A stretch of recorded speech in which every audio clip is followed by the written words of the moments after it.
Bonjour tout le monde. Alors, je reviens vers vous avec une nouvelle vidéo pour continuer les outils écrits que nous avons abordés dans la vidéo précédente. Précédemment, nous avons parlé de la note de service et de la note la note de service et la note d'information. Aujourd'hui, nous allons aborder l'instruction. Donc, vous avez sûrement vu au cours de votre vie quotidienne sur un produit ou une note ou un catalogue d'utilisation et tout, où c'est écrit instruction d'utilisation et tout. Ça, c'est à peu près la même chose.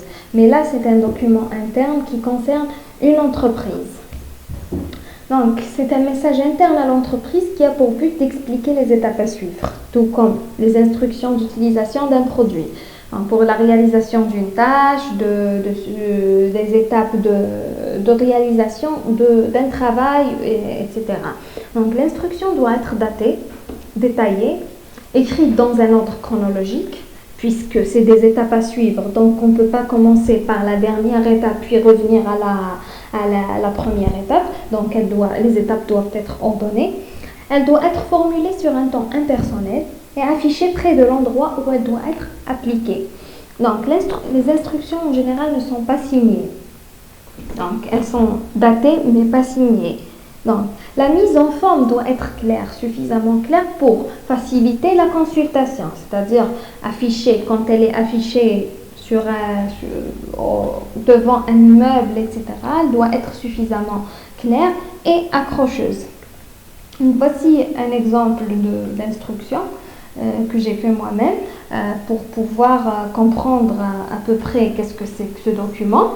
Donc, ici, comme vous pouvez le voir, il y a le nom de l'entreprise, le service émetteur, qui est la direction générale, au destinataire, qui est le service logistique. Elle est datée, donc elle comporte une date, le lieu, le titre, qui est instruction, et le corps qui doit être suffisamment aéré et explicatif, bien sûr. Détaillé, mais pas trop encombré. Voilà, ça en ce qui concerne le document, la note d'instruction. Passons maintenant à la consigne. Donc, la consigne, c'est un document toujours écrit qui vise à donner des ordres qui émanent toujours du supérieur hiérarchique. C'est-à-dire, la consigne, elle est toujours descendante. Elle ne peut pas être ascendante. C'est-à-dire, elle émane toujours du supérieur hiérarchique. C'est le supérieur hiérarchique qui donne des directives. Donc, la consigne elle doit être brève, claire et précise. Donc, elle doit être bien ordonnée. C'est-à-dire, elle suit elle-même un ordre chronologique, tout comme l'instruction. Elle doit être édictée sur un ton impératif. Elle doit être signée par le responsable, contrairement à l'instruction. Elle est titrée et parfois elle comporte même des sous-titres. Donc, là, vous avez, comme vous pouvez le voir, c'est un exemple de consigne de sécurité. Vous avez sûrement croisé, que ce soit à l'école ou dans une usine, lors de vos sorties, etc. Donc là, vous avez le nom de l'entreprise, consigne de sécurité. Voilà. En général, c'est comme ça. Il est strictement interdit de fumer. Ça dépend. Donc la consigne, elle s'adapte à l'environnement dans lequel elle émane. Voilà, donc elle est datée et la signature de celui qui a du service émetteur. Donc, vous vous demandez peut-être, donc consigne et instruction, il y a une nuance. Là, je vous ai fait un peu la différence, je vous ai expliqué brièvement la différence entre consigne, instruction, ordre. Parce que quand on dit consigne, instruction et ordre et directive, c'est des quasi-synonymes, on va dire. Donc, ils se ressemblent tous, on comprend à peine la nuance.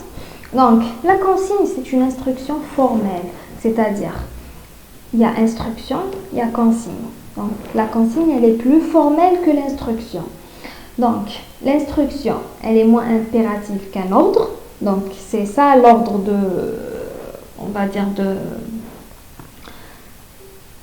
de formalité. Voilà. Donc, il y a l'instruction, puis il vient l'ordre, puis la consigne en dessous de tous. Voilà. Donc, la consigne, elle est plus formelle que les deux autres. Il y a la consigne et une règle. Vous allez me dire peut-être que consigne et règle, c'est la même chose. Non. Donc, la règle, elle est absolue. Elle ne change pas. Elle est statique. Peu importe l'environnement, peu importe les circonstances. Donc, il y a des règles d'hygiène, il y a des règles de santé, il y a des règles de respect qu'on connaît tous, qui ne changent pas, peu importe les circonstances. D'accord? Par contre, la consigne, elle change. Elle change selon les circonstances, selon l'environnement où elle est utilisée. Voilà. Pour l'instruction et directive. Donc, l'instruction et directive. L'instruction a pour objet de renseigner, d'informer, d'éclairer. C'est-à-dire, elle instruit. Donc, il faut s'en tenir compte pour pouvoir comprendre. Il faut s'en servir afin de comprendre les démarches à suivre. Par contre, la directive, c'est un ordre auquel il faut se conformer obligatoirement.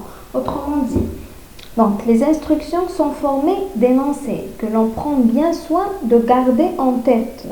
Bon, par contre, les directives sont formées de lignes de conduite qu'on doit suivre strictement, avec rigueur et fidèlement. Donc, voilà pour la vidéo d'aujourd'hui. Donc, je vous fais des vidéos des petites séquences comme ça pour ne pas vous ennuyer avec une vidéo de 1 heure et vous mettre tout en bloc comme ça. Là, ça va vous permettre de tenir un peu les notions, etc. Surtout que c'est des documents qui se ressemblent, qui ont des définitions, etc. Il y a des nuances entre les définitions. Donc, comme ça, en petite séquence, ça vous permet de vous cultiver en même temps et de comprendre. Donc, je vous remercie de votre attention. À la prochaine vidéo.